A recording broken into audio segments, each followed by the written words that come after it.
It's been a tough time in crypto. The number 2 crypto exchange in the world collapsed with little to no warning. It sent shockwaves through the industry.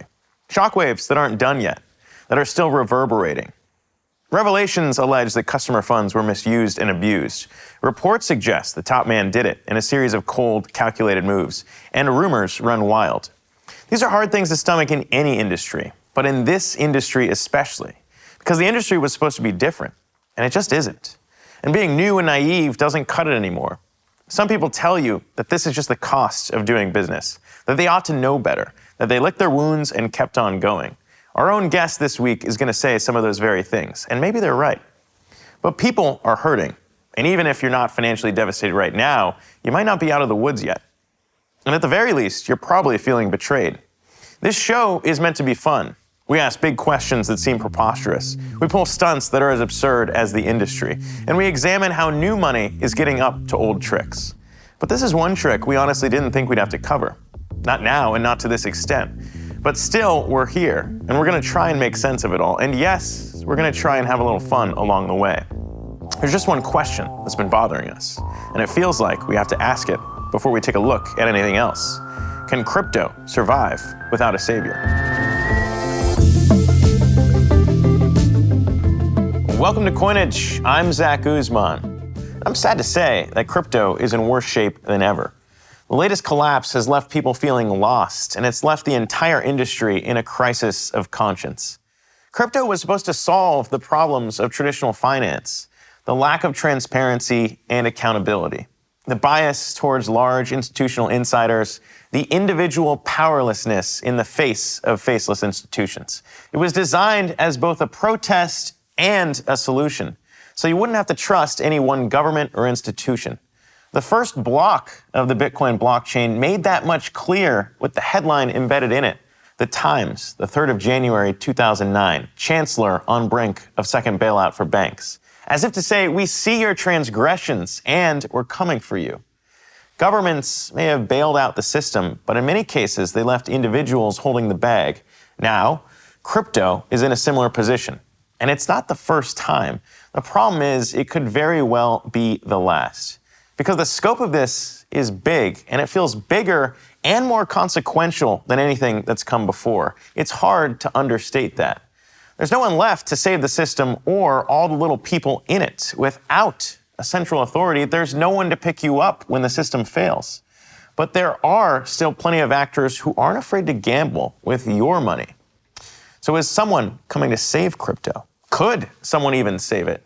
And if so, when? How much pain is enough? How much should people have to lose before they've learned their lesson? How much should they have to hurt? As crypto haters gleefully dance on its grave, maybe we should ask whether a savior should come at all. The haters have a point. It might not be worth saving, and we might just be recreating some of the old problems crypto wanted to solve. We're not sure. I'm not sure whether crypto can survive without a savior. We're not sure, though, it can survive with one either.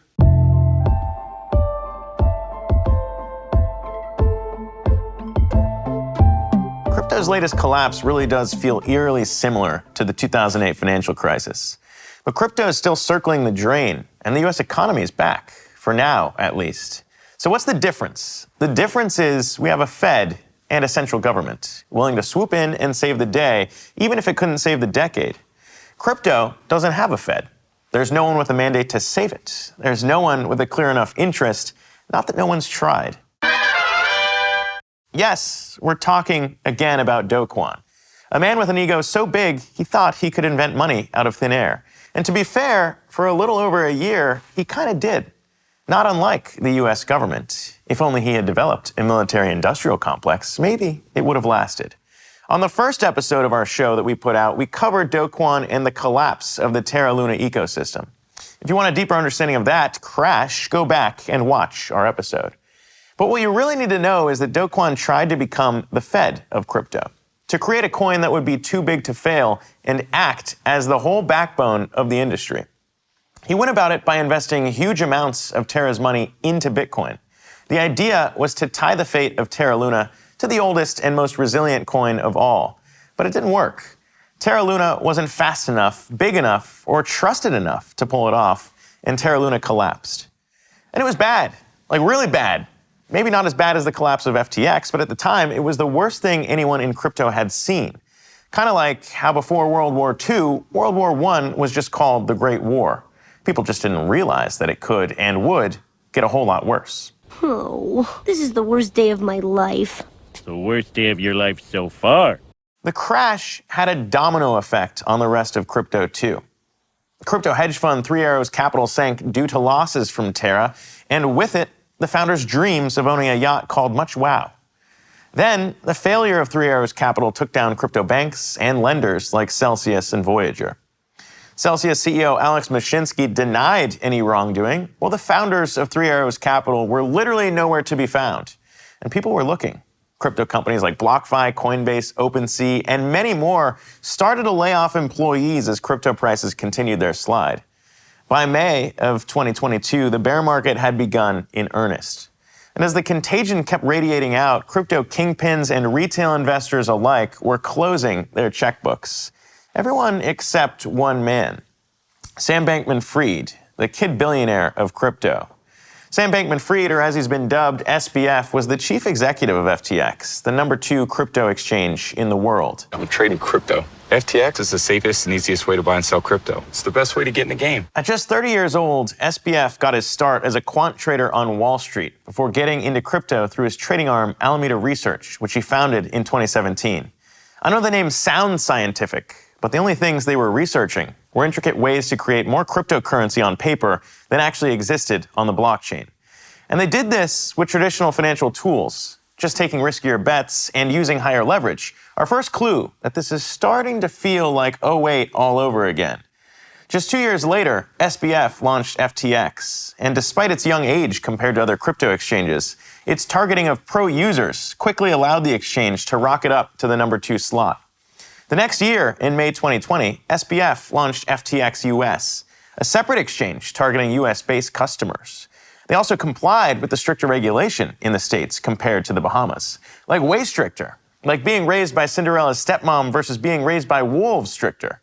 The success of FTX Empire and Alameda Research made SBF incredibly rich. His wealth was estimated at $26 billion at his peak, and he didn't stash those funds for a rainy day. Instead, he became the second largest donor to Joe Biden's 2020 presidential campaign, backed venture companies across the crypto world, including the company producing this show, and gave away tens, maybe even hundreds of millions of dollars to charities, or so he said. Not to worry though, he didn't just spend it on useful things. He spent it on really flashy and annoying things too, like spending $135 million to rename the Miami Heat Stadium FTX Arena, or hiring Larry David for a Super Bowl commercial. And trust me when I say, it aged pretty bad. Like I was saying, it's FTX. It's a safe and easy way to get into crypto. I don't think so. And I'm never wrong about this stuff. Never. And he wasn't. Who would have thought Larry David would end up being the real crypto genius? And despite all this spending, SBF was known for wearing t-shirts to speaking engagements, driving a Toyota Corolla, sleeping on beanbag chairs in his office, and playing League of Legends to pass the time. Maybe too much time. He once got caught playing during a critical meeting with a VC fund, and the fervor was so great, they actually funded him. Perhaps most importantly, though, SBF did what Do Kwon tried to do. He actually became the Fed. He stepped in when crypto needed it the most and became the lender of last resort for the whole industry, at least for a moment. But as it turned out, he wasn't the savior crypto needed, and he definitely wasn't the savior crypto deserved. Quickly, he started bailing out the victims of Luna's collapse. He extended lines of credit to Voyager and BlockFi, hoping to help their customers recover the lost funds from the platforms, or at least 72% of them. SBF saw the potential of the failure of these firms to burn users from crypto forever and decided to use his company's fortunes to prop up the industry. And he wasn't always thrilled that that duty was falling to him, telling Bloomberg. I would have loved other people to do it. I think it would have been great. But other people didn't do it. We said earlier that FTX was the #2 exchange. Well, this brings us to the #1 exchange, Binance, and its founder, Changpeng Zhao, known as CZ. SBF wanted to backstop bad companies to make their customers whole. CZ had absolutely no interest in that. Instead, he believed you should let bad companies die, Commenting on SBF's slew of acquisitions, CZ said, I would never do that type of deal. I would never say I would invest in a company and then you loan me some money. I would just not invest in that company. I'll keep my money. But for a while, it didn't matter. SBF was all crypto needed, and everything was fine. The bull market is bound to come back, we said. What could possibly happen? We said. After all, FTX was worth over $30 billion. Was. And you pretty much know what happened next. Everything fucking exploded. Cryptocurrency exchange FTX filed for Chapter 11 bankruptcy today. The fall of FTX has sent shockwaves through the cryptocurrency industry. Crypto Armageddon is here. To be honest, we don't have a totally clear picture on what happened here, and it might be a while before we do. The important thing is FTX allegedly took customer funds and gave them to Alameda, SBF's trading arm. And you just can't do that. It's explicitly forbidden in FTX's terms of service. And for once in crypto, that means it might actually be illegal. So Alameda took the money, put it all on red, and lost big. Maybe $10 billion big. People started to take notice when CoinDesk suggested that the ground on which FTX was built might not be as sturdy as everyone thought. Days later, CZ tweeted out that he had lost confidence in FTX, which is bad. But it's even worse given that CZ had stashed away up to $2 billion worth of FTX tokens at Binance. The tweet might have been enough to trigger a bank run on FTX. The tokens he dumped were the nail in its coffin. One day after that, SBF tried to calm customers' anxiety. He tweeted that everything was fine and FTX had enough assets to cover all their liabilities. The next day, he deleted that tweet. And 3 days later, he declared bankruptcy on his entire crypto empire. FTX, Alameda, FTX US, all of it. The crypto world was shocked. The finance world was shocked. And SBF's net worth plunged from tens of billions of dollars to, at last count, around $3. No, not $3 billion. $3, according to Bloomberg's Billionaires Index. Can I offer you a nice egg in this trying time? Crypto's savior was in need of a savior himself. And for a moment, it looked like it might come from the last person you'd expect, CZ. CZ announced he was interested in acquiring FTX and making its customers whole. But after just a day of reviewing FTX's numbers, he called the deal off, saying he just couldn't make it work. CZ had helped his exchange conquer its biggest rival, but at what cost? It's hard to see SBF and CZ's clash as anything other than a fight with flamethrowers on a frozen lake. The fallout from FTX will certainly lead to further contagion, not just among the firms it tried to bail out, like BlockFi, which has already paused its customer withdrawals, and not just among its investors, like the Ontario Teachers Pension Fund, but among the entire crypto industry as a whole, as Bitcoin slides to its lowest value since 2020. And it remains unclear how much money FTX customers will be able to recover, but the mood on crypto Twitter is grim. I also want to state that I, like many others, am utterly shocked by what has happened and also do have funds stuck on the exchange. It's another crypto crash, but it feels different than last time. Victims of Terra were investors that got unlucky. Victims of FTX were customers that got stabbed in the back. So crypto's savior has gone down in a blaze. Who's going to save crypto now? Or is asking that question just admitting complete defeat? Because like I said, crypto was supposed to be different. Bitcoin itself was invented after the financial collapse showed that large centralized banks were not to be trusted.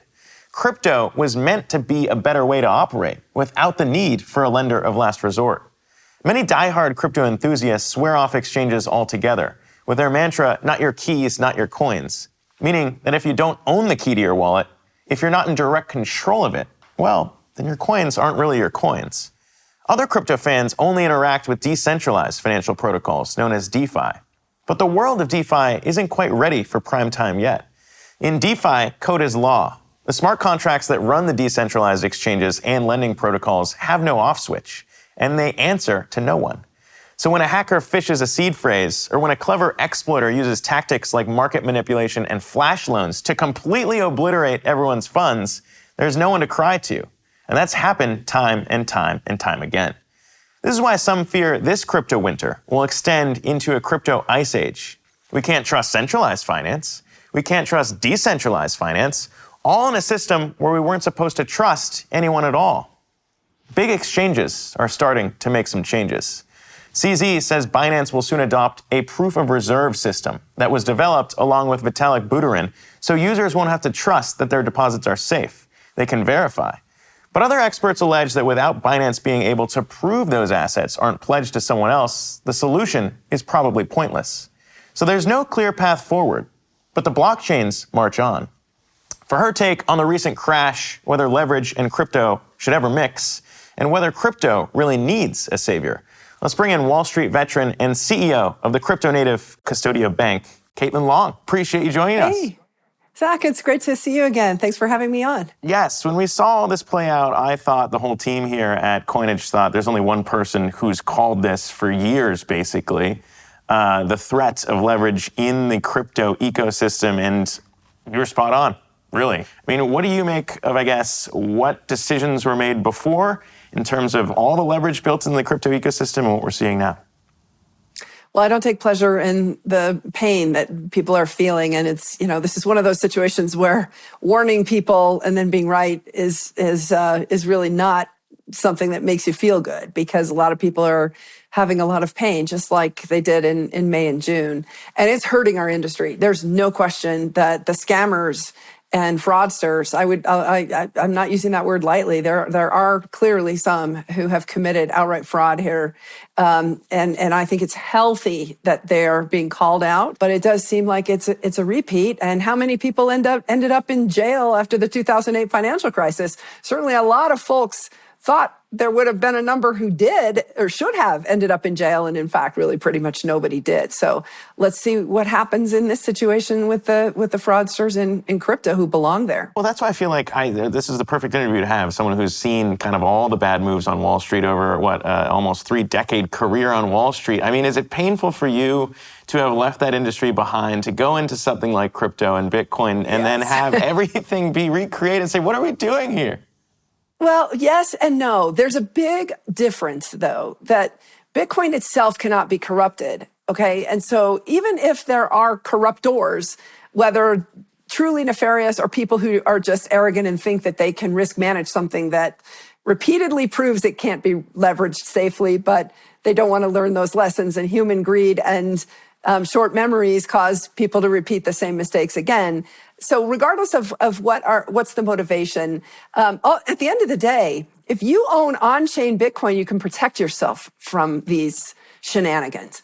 And that's what Satoshi Nakamoto gave us. And so it sounds like we're essentially saying, hey, human nature, we're just going to create the same problems, no reason to stick around crypto. That's not my message at all. My message is, no, actually, if you teach yourself how to self-custody and you stay away from all the shenanigans of all of the Wall Street crowd, you can protect yourself. It's an incredible insurance policy. Yeah, looking beyond just Bitcoin, but to some of these other things and the idea of, I guess, what we discussed before, DeFi and transparency, and kind of why a lot of people like DeFi over the old system is that at least you have the transparency. And that's the same thing here, is there is no measurement of the risks between you and the counterparties. And so when we talk about the transparency, it sounds like one of the solutions being even presented by the almost savior in this situation, by CZ and Binance, is proof of reserves. I'd be curious to get your take on whether or not you think proof of reserves is the solution that it's all made out to be. Oh, it definitely is. It's part of it. And in fact, the state of Wyoming put proof of reserves into its special purpose depository institution rules. The special purpose depository institutions, of which Custodia Bank is one. There are 4 of us chartered, more on the way. The gist is that yes, a cryptographic proof that the assets are actually there is even better than an auditor's attestation. But it's not perfect, to your question. You are still trusting the attester that they correctly verified the who has the private keys. And then on top of it, what a Merkle tree type, that's what it's called, a Merkle tree, to verify that the assets are there. What a Merkle tree type proof of reserves would give you is proof that the entity controls the private key, but it doesn't tell you whether those assets have been pledged to someone else.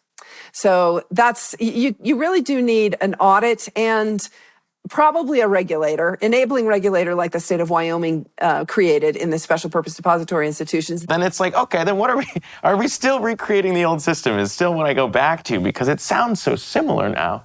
No, there's a big difference, and I may not be articulating it very well. You can take your assets off the exchange and custody them yourself. It's the modern day equivalent of stashing your cash or your gold in your mattress, and you custody it yourself.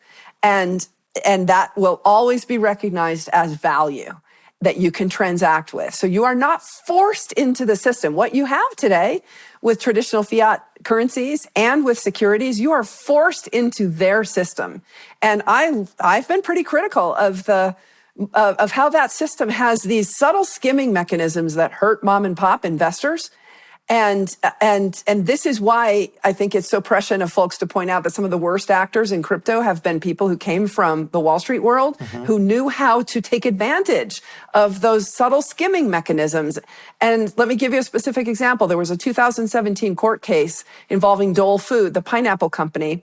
And the facts aren't critical, but the outcome is what's interesting. The court discovered that the amount of brokerage statements evidencing ownership of Dole Food shares added up to more than 1/3 additional Dole Food shares, greater than the actual Dole Food shares that had been issued. Okay, so Wall Street's bookkeeping systems actually sold 1/3 more Dole Food shares than existed. People had their pockets picked, and if you stop and think about what that means, it means that somebody sold an asset that didn't exist and they pocketed the money. Anytime you think, if you took economics in your first year of college, you might think about drawing supply-demand curve. Yeah. Anytime that supply curve increases for whatever reason, artificial or real, the price is going to drop. Okay, so the real holders of Dole Food had their pocket picked in that example because the price of Dole Food shares would have been higher had those fake shares not been sold. Yeah. And that is exactly what happened. This is what I'm talking about with the fake Bitcoin, the paper Bitcoins. People are creating more claims to Bitcoin through these insolvent intermediaries than there are actual Bitcoins. But what happened in the Dole Food situation? Everybody got off. What happens in the Bitcoin situation? The apex predator bites and takes down all the insolvent intermediaries. The Bitcoin system is inherently fairer. All right, so we've talked a lot about basically all the minutia. Does crypto need a savior? No, absolutely not. Bitcoin doesn't care what its market structure is. All that Bitcoin cares about is that there's a hash rate to confirm transactions and add the next block to the blockchain. And that happens on average every 10 minutes. And it's an incredibly stable system. It's immune to everything we just talked about. But what about the people who are caught in, I guess, the things that they didn't know coming, right? The people who didn't know the leverage was bad and then they get caught up in these things, or you and Mt. Gox and everything else, Yeah. The people who are making these decisions and then you're running from Celsius, maybe you move funds from there into FTX and they're like, oh my God, what's happening here? There's those questions of, do they need a savior, I guess, and if they're caught up in all this? Well, this is so interesting because in the early years of crypto, myself included, having come from that school of hard knocks, of having lost some Bitcoins at Mt. Gox, I licked my wounds, but there wasn't anything I could do about it. I understood this is speculative stuff, and I wrote it off and moved on. But by the way, I reacted by digging deeper into the rabbit hole because I understood that, first of all, I saw how resilient the price was in spite of the fact that this big exchange failed back in 2014. It hit the price for a while, but it didn't go to zero. And back then everyone was writing it off, just like they're writing it off again. I mean, the only piece of advice I'll give people is spend time educating yourself.